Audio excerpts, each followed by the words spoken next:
viewers, and welcome to December's Earth Prediction Series reading with me, the final for 2014.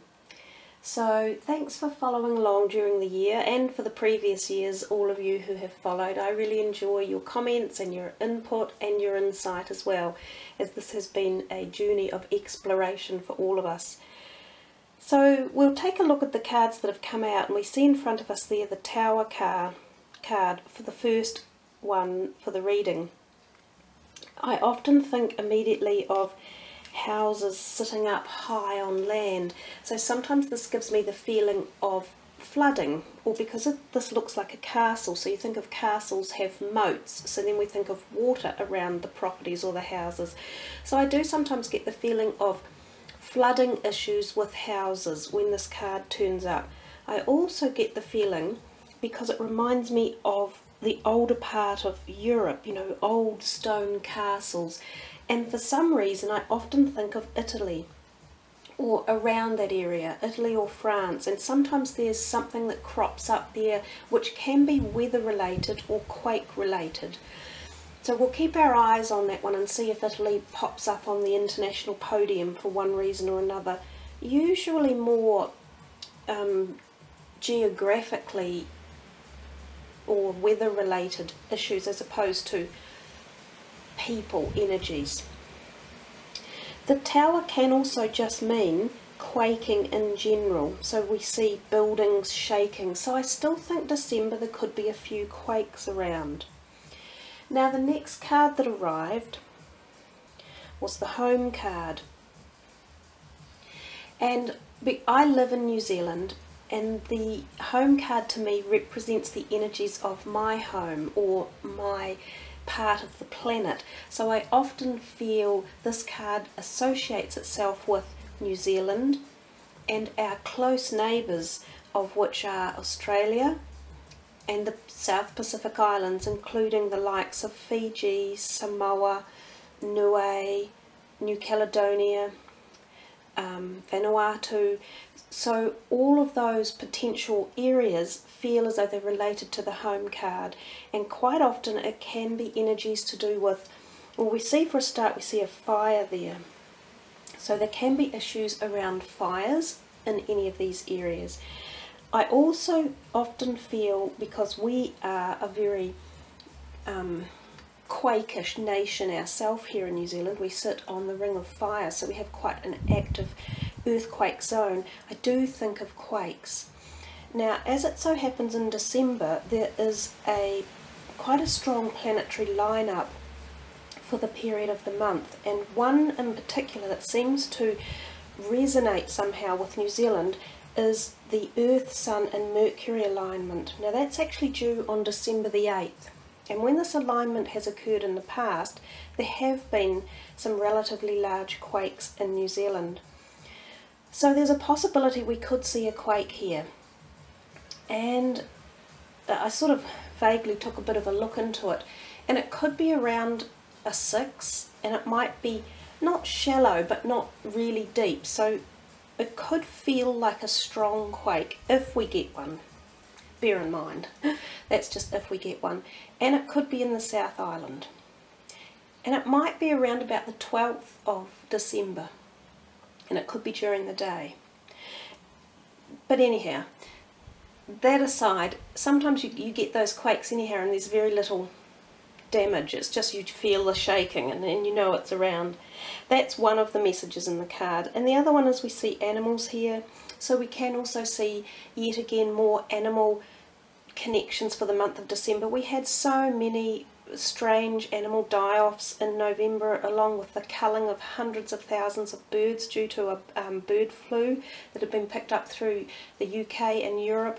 We had mass whale strandings here in New Zealand and other places globally, fish die-offs. It's all still happening. So that seems to be a feel for that card. The next card that came out was the Body card, and it really hasn't turned up that often before. So the thing that I feel about this card is this is the inner workings of your body, you know, your muscles and your ligaments and things like that. So I often think of that part of the body being hurt. So crushed, you know, or stuck, or people's bodies being hurt one way or another.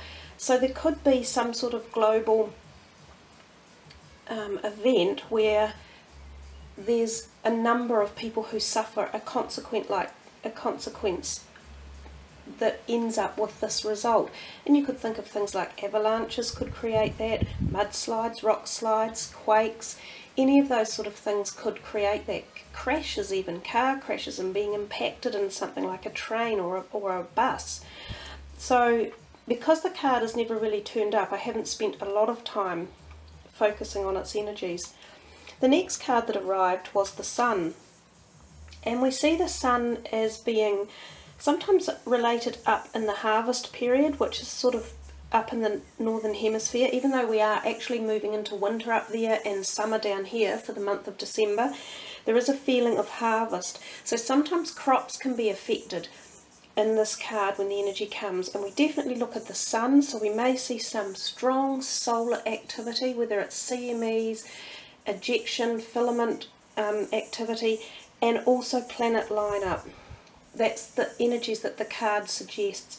As well, there are children in this card, and this can be a happy celebrational card as well as events to do with children. Of course, we have the period of Christmas coming up for those people in the world who celebrate it, so there is December often gives us that feeling of happiness and love and, you know, prosperity and giving. So this card is a double message one. It does have that.